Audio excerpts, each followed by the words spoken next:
When I think about what started my lifelong fascination with science fiction, I keep coming back to the same thing: the outer limits. While The Twilight Zone tantalized me with sci-fi and fantasy elements, The Outer Limits was the show that really captured my young imagination. I was 9 when the show debuted, and I watched every episode that I could, but the ones that stuck with me the most, and that I never get tired of watching, are what this video is all about. This then is my personal list of what I consider the very best of the Outer Limits that I never get tired of watching.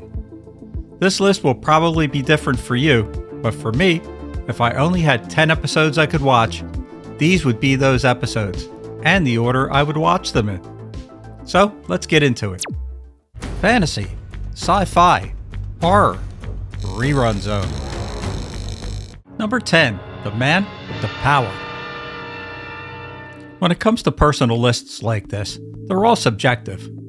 But in this one, number 10, The Man with the Power, a downtrodden college professor, Harold J. Finley, invents a device that gets implanted in his brain and allows him to have mental control of the energy that surrounds all of us.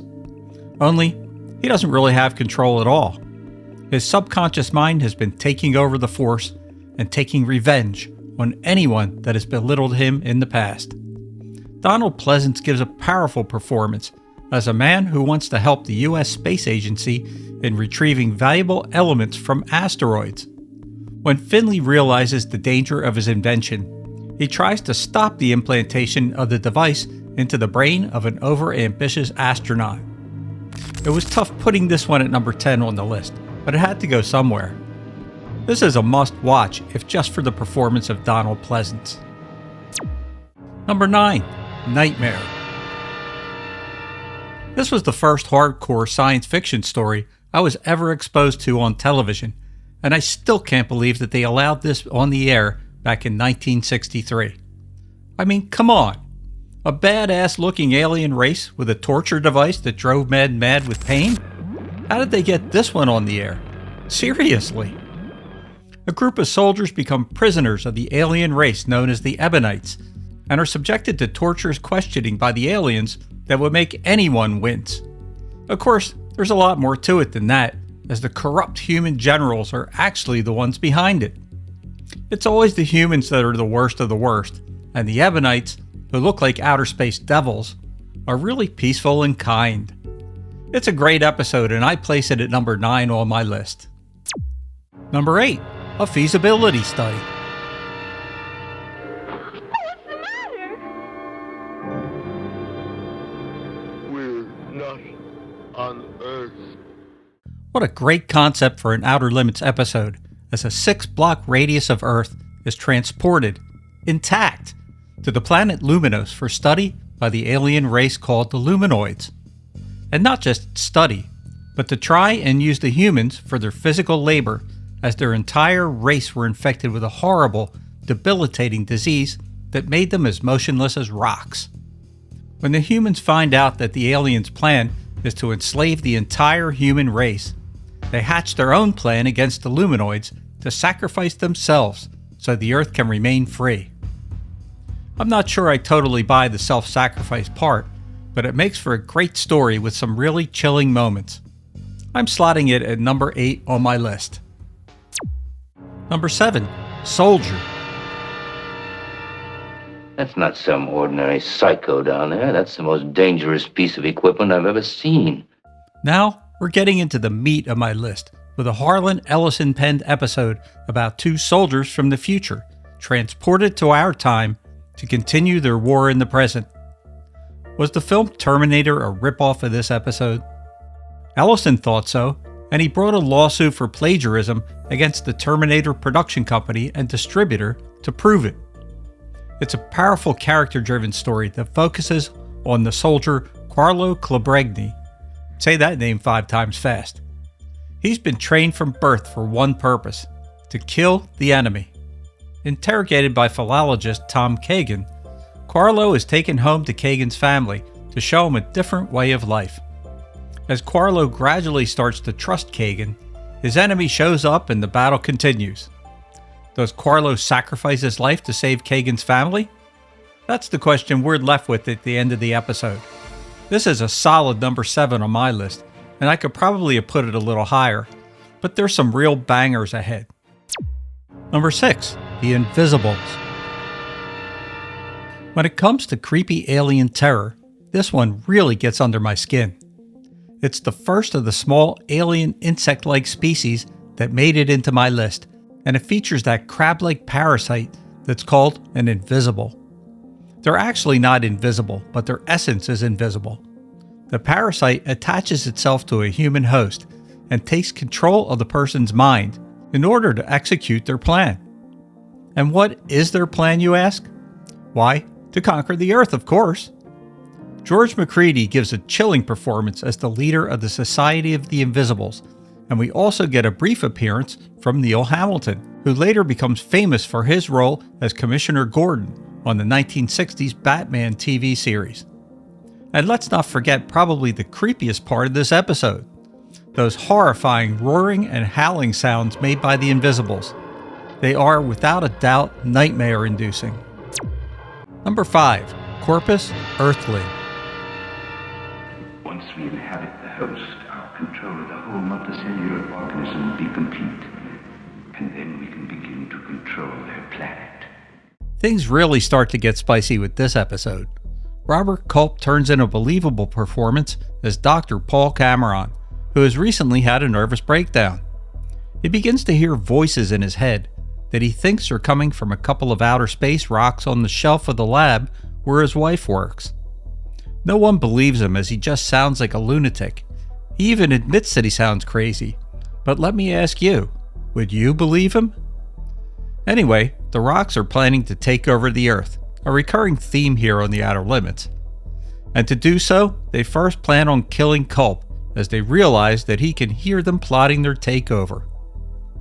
They use a form of mind control to try to get him to jump from a laboratory window, but his wife Laurie and her colleague Dr. Jonas Temple stop him just in time.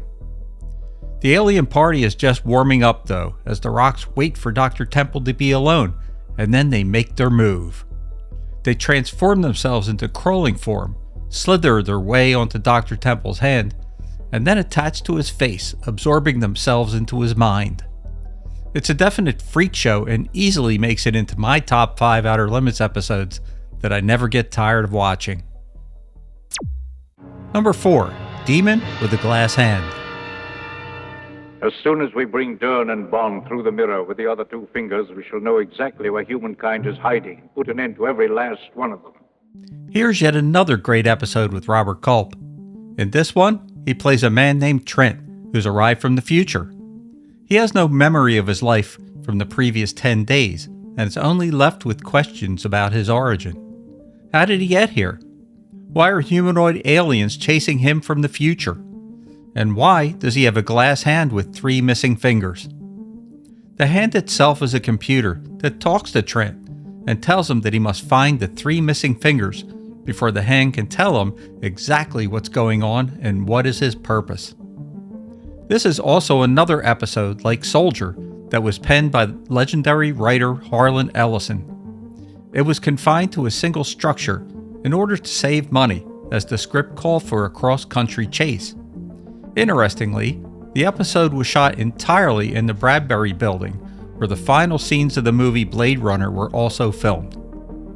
That brings us to my top 3. Number 3, the Zanti Misfits. What can I say about this episode that I haven't already said? See my link in the description.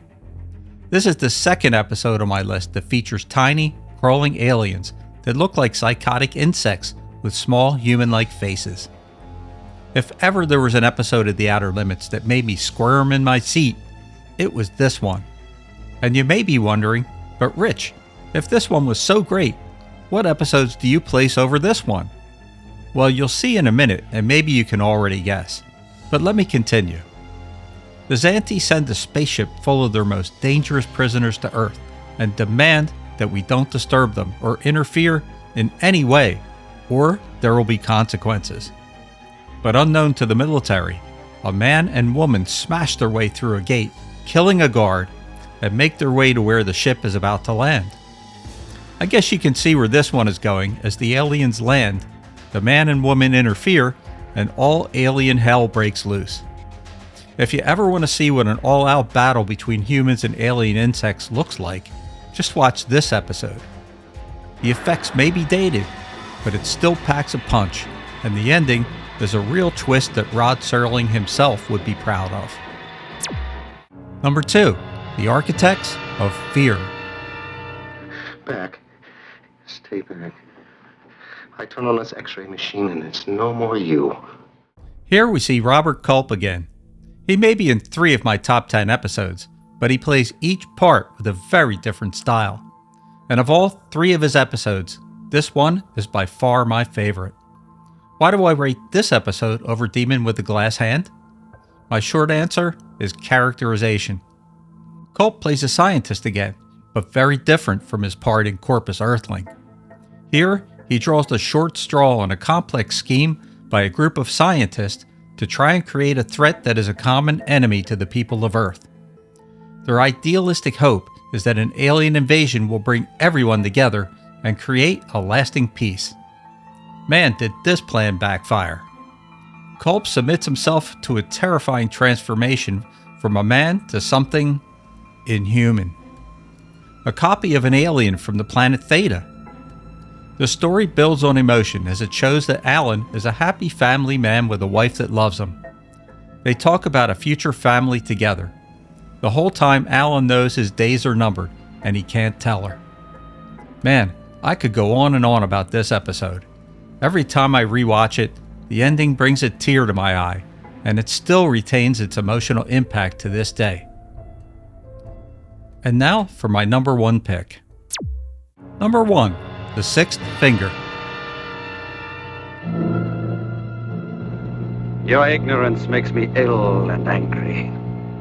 What makes this one better than every other episode on my list? It's David McCallum. Yes, the same man who would go on to play Ilya Kuryakin in The Man from U.N.C.L.E. and Dr. Donald Ducky Mallard in NCIS. Here, he turns in a spectacular performance as Gwillem Griffiths, a dirty and disgruntled miner in a small Welsh mining town that he despises. When his girlfriend Kathy introduces him to Professor Mathers, Gwillem's life is about to change. Forever. Professor Mathers, you see, has been working on an evolution machine, one that will transform Gwillem into a true man of the future. It will evolve him both physically and mentally thousands of years into something that's not merely human, it's beyond human. Gwillem's head begins to grow to hold his expanding brain, and his hands start to develop a sixth finger. The machine has worked better than expected, as he keeps evolving on his own. He's absorbing information at a fantastic speed, and he learns to play classical piano in just a single night. As he reaches human's final stage of evolution, he develops not only mind-reading capabilities, but also the frightening ability to manipulate the very force around us. He storms out of the lab and sets out to destroy the very town that he hates. This is a not-to-be-missed episode, and if you've never seen anything on this list, make sure that you start with this one. It's a true sci-fi classic. This is Rich from Rerun Zone, and as always, like, share, subscribe, and become a channel member. Thanks for spending some time with me today. Let me know what your favorite list for this show would look like. Thanks for watching, and have a good night.